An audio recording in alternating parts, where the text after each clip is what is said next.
Inaasahan umanong lalabas na ng Philippine Area of Responsibility ang bagyong Jolina ngayong hapon ayon sa Pag-asa. Alamin na natin ang magiging lagay ng panahon sa mga susunod na oras mula kay April Enerio live mula sa Pag-asa DOST. Magandang hapon sa iyo, April. Magandang hapon din, Sandro. Sa ating balita, lumakas pa si Bagyong Jolina sa tropical storm category. At bukod pa dyan ay may panibagong sama na naman ang panahong binabantayan sa silangang bahagi ng Pilipinas. Para malaman natin ang mga detalye kaugnay ng mga nabanggit na weather district, kasama natin si Pag-asa weather forecaster Alzar Aurelio. Magandang hapon, Alzar. Ano nang update natin kay Bagyong Jolina? Magandang hapon din sa inyo. Tama po kayo. Itong si Bagyong Jolina ay lumakas at nagganap na tropical storm na may international name na Jebi. Itong pangalang Jebi ay galing po yan sa South Korea. Ang ibig sabihin niyan ay swallow na ang pangalan ng ibon sa may Korea. At inaasahan po natin itong si Bagyong Jebi o Jolina dito sa local name natin ay inaasahan pa natin kikilos ito pa northwest sa bilis na 11 km per hour. Ang lakas ng hangin na taglay nito ay umabot na sa 65 km per hour, samantalang ang gustiness ay umabot pa rin sa 80 km per hour. At wala pang, hindi siya nakaka-apekto sa ating bansa, itong si Bagyong Jolina dahil ito ay unti-unting lumalayo sa ating bansa. Okay, so wala naman siyang direktang epekto, no? Pero ano ba ang magiging lagay ng panahon natin sa mga susunod na oras? Tama, itong si Bagyong Jolina ay inaasahan pa rin natin. Napalalakasin niya itong southwest monsoon o hanging habagat kung saan nakikita ninyo na halos buong bansa ay may mga kaulupan. Yung southwest monsoon ay maapektuhan niya o nakaka-apekto ito sa malaking bahagi ng Luzon at ng Visayas. Kaya po paalala po sa ating mga kababayan doon sa Mimaropa at Calabarzon dahil magkakaroon po ng moderate to occasionally heavy rains at thunderstorm na maaaring magdulot ng pagbaha at pagguho ng lupa. Dito sa Metro Manila ay hindi dulot ng bagyong si Jolina dahil po yan sa bagat, kaya po nakakaranas tayo ng maulap na may mga pagulan. Okay, Alzar, kapag napanatili nitong si Bagyong Jolina ang kanyang bilis at lakas, no, kailan ba ito lalabas ng ating area of responsibility? Tama, ang inaasahan po natin na direksyong tatahakin ni Bagyong Jolina ay northwest sa bilis na 11 km per hour.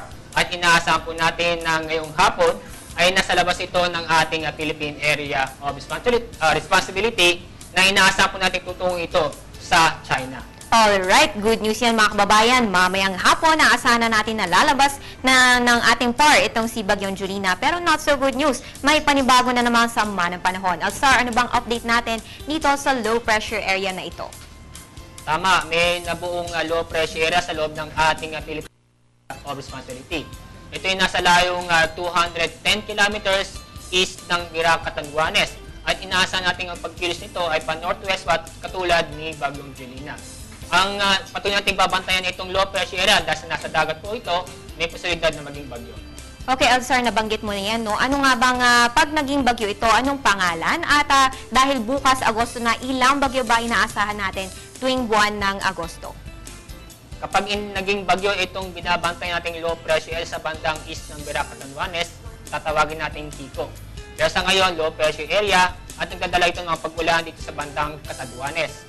At inaasahan po natin dami ng bagyo sa buwan ng Agosto ay 3 o 4 na bagyo. Naku, marami-rami yan, no? Okay, Alzar, paalala na lang sa ating mga kababayan.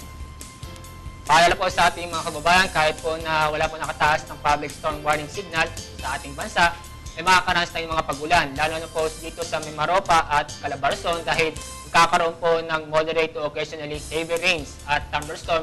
Dulot po yan ng habagat o southwest monsoon. Kaya po paalala po sa kababayan, mag-alerto po tayo at mag-ingat. Okay.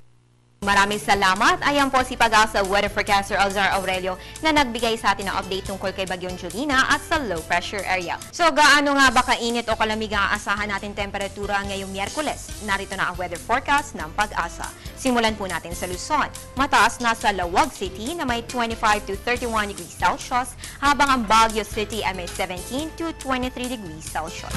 Punta naman po tayo ng Visayas, pare-parehong 24 to 30 degrees Celsius ang Tacloban, Iloilo at Bacolod, habang mataas naman sa Metro Cebu na may 24 to 31 degrees Celsius. At sa Mindanao, mataas na po sa Zamboanga at Metro Davao na 24 to 31 degrees Celsius, habang mababa naman sa Cagayan de Oro na may 23 to 32 degrees Celsius. Sa iba pang balita, kahit hindi ganun kaganda ang panahon, may hatid pa rin kaming good news. Mga kababayan, nadagdagan na naman ng kapartner ang Panahon TV sa larangan ng pagbibigay impormasyon. Kaninang umaga idinaos ang paglagda sa kasunduan sa pagitan ng Panahon TV at ng Traffic.com. Dahil syempre, kaakibat ng mga mabibigat na pag-ulan ang epekto sa daloy ng trapiko lalo na sa Kamaynilaan. Kabilang sa mga lumagda sina Miss Sheila Johnson, ang presidente ng Traffic.com, Mr. Brent Co, ang general manager ng AutoIndustria.com, at syempre ang aming executive producer na si Miss Donalina Flavier.